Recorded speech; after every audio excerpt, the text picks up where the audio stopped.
La cromatografía es un método de separación de mezclas complejas que es ampliamente utilizado en diversas ramas de la ciencia. Se puede utilizar para cuantificar, identificar y separar los componentes de una mezcla. Para ello emplea el principio de la retención selectiva, que consiste en el distinto comportamiento de los componentes de una mezcla sobre un soporte en específico, como un papel, como podemos ver, un gas, un líquido o una resina, y una fase líquida o gaseosa que fluye a través del soporte, como disolventes como el agua o el alcohol, como en este caso lo utilizaré. De esa manera, la cromatografía emplea diversas técnicas que aprovechan las diferencias en la velocidad de retención de cada componente y puede separarlos, identificarlos y cuantificarlos. La fase de la cromatografía, los componentes que que conforman las mezclas, se busca identificar, se distribuyen en dos fases: la de reposo o estacionaria y la fase móvil. En la fase estacionaria, en esta fase, los componentes de la muestra están sobre el soporte, están retenidos en el soporte según el tipo de muestra que vayamos a separar, que puede ser que el soporte puede ser líquido o un sólido, que pueden ser planas o en columnas. En este caso el soporte es plano, en cual es un papel absorbente. La fase móvil, el compuesto químico fluirá hasta arrastrar la muestra, obligándola a atravesar la fase estacionaria a través del solvente. Por ejemplo, metemos aquí el alcohol,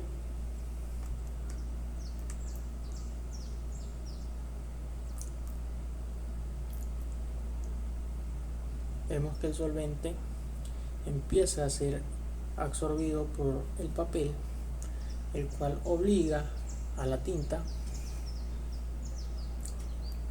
a separarse.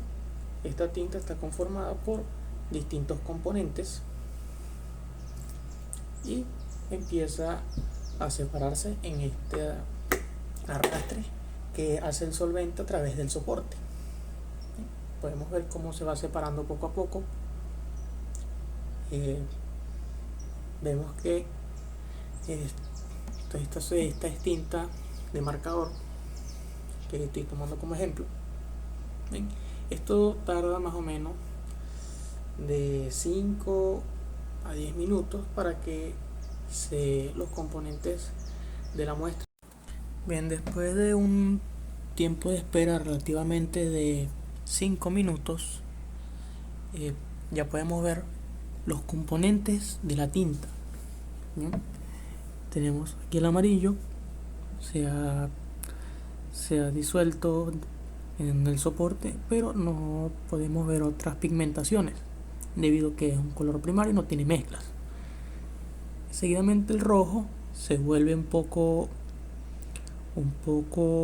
morado, ¿ven? Ya que no es un rojo como tal.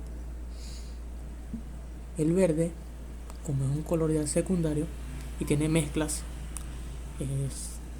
vemos el pigmento verde, pero vemos como un pigmento azul clarito, y el azul, siendo otro color primario, pues no tiene muchos cambios en cuanto a los componentes. Y el rosado claro,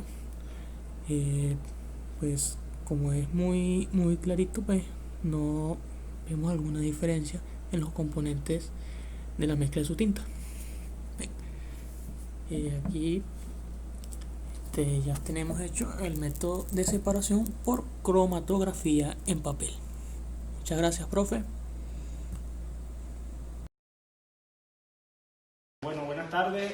El día de hoy vamos a hacer el método de separación de mezcla utilizando dos sólidos como lo es la harina de trigo y el arroz. Este método de separación consiste en separar las partículas de mayor concentración a una menor concentración. Para esto vamos a utilizar un tamiz y vamos a utilizar dos compuestos como lo es el arroz convencional y la harina de trigo. La vamos a unir completamente. Y como son dos sólidos diferentes, o sea, un sólido más más fino y el otro más grueso. Lo pasamos por el tamiz y una vez pasado por el tamiz vamos a separar la harina de trigo. La harina de trigo la vamos a separar del arroz. ¿Por qué la vamos a separar? Porque son dos partículas mucho más pequeñas que el arroz. ¿Qué podemos separar de esto? También podemos separar los granos de otro tipo de materia que sea una materia más fina, y a esto le podemos llamar un método de separación por tamización. Muchas gracias.